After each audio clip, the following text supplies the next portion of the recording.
5 seconds to go.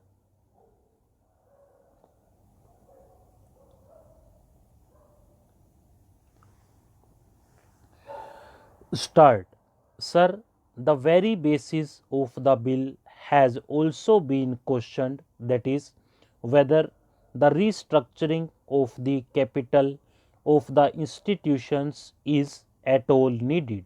It is our view that a developmental agency should be organizationally independent and its board professionalized, having fully fed the Industrial Development Bank of India since its infancy.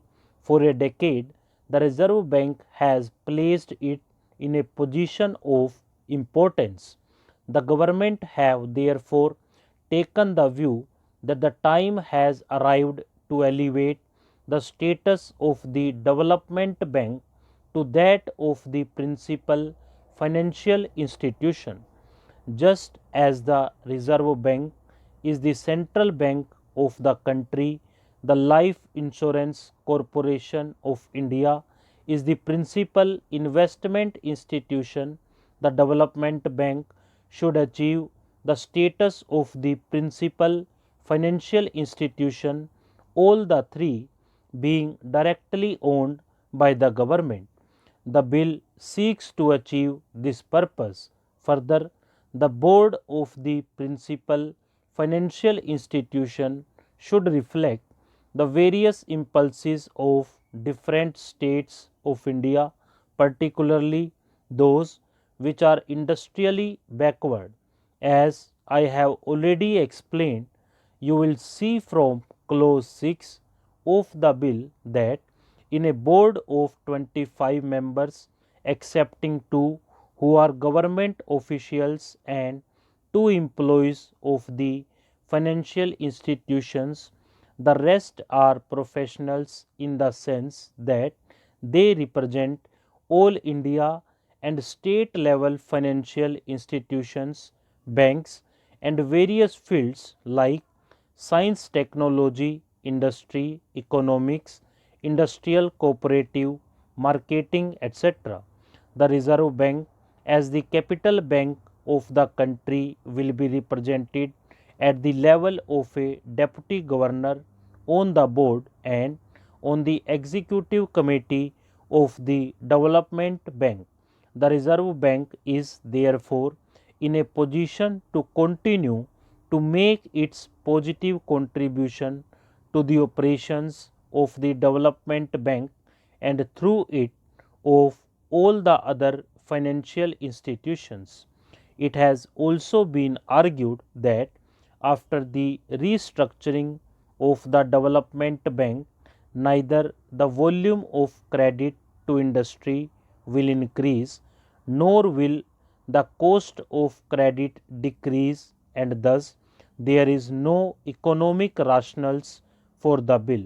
In any event, the mobilization of resources and their channeling will be done in close coordination with the Reserve Bank of India.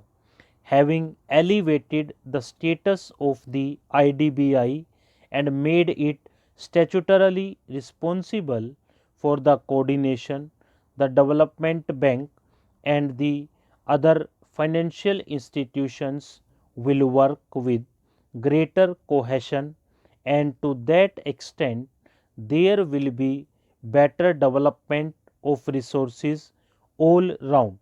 A point has also been raised that with the transfer of the shareholding of the Industrial Development Bank of India from the Reserve Bank to the government, large industrial group would have easier access to institutional finance than before.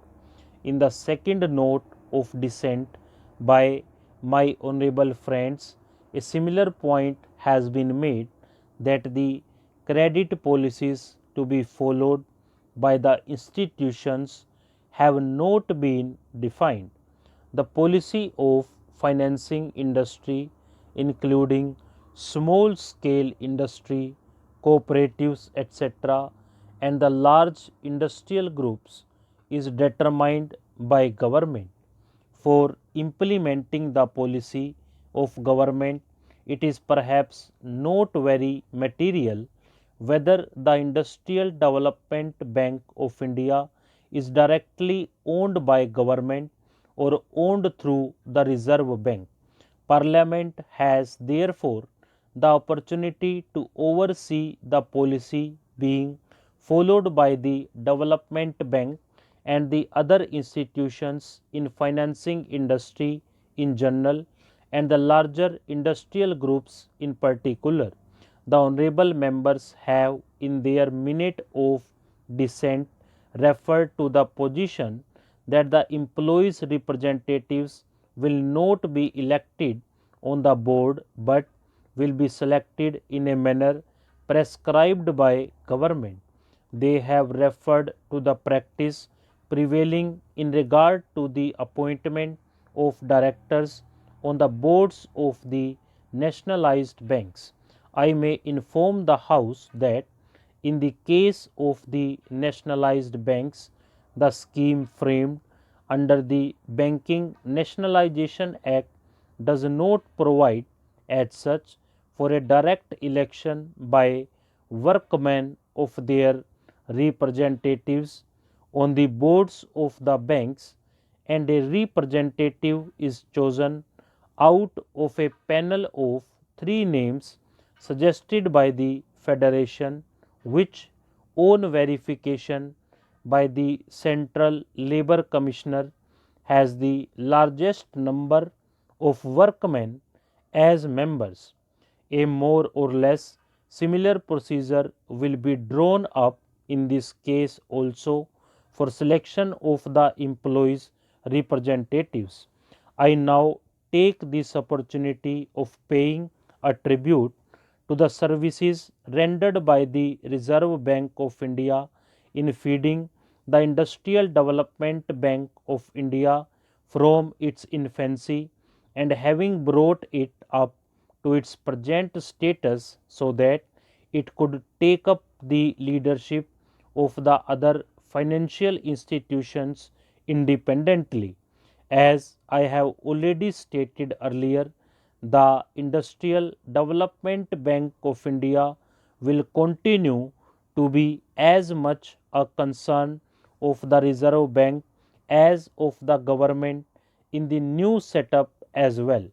I have every hope that the Development Bank, as the principal financial institutions in the field of industrial finance with its enlarged role, should be able to play an effective part in the balanced industrial development of the country in accordance with national priority and aspirations.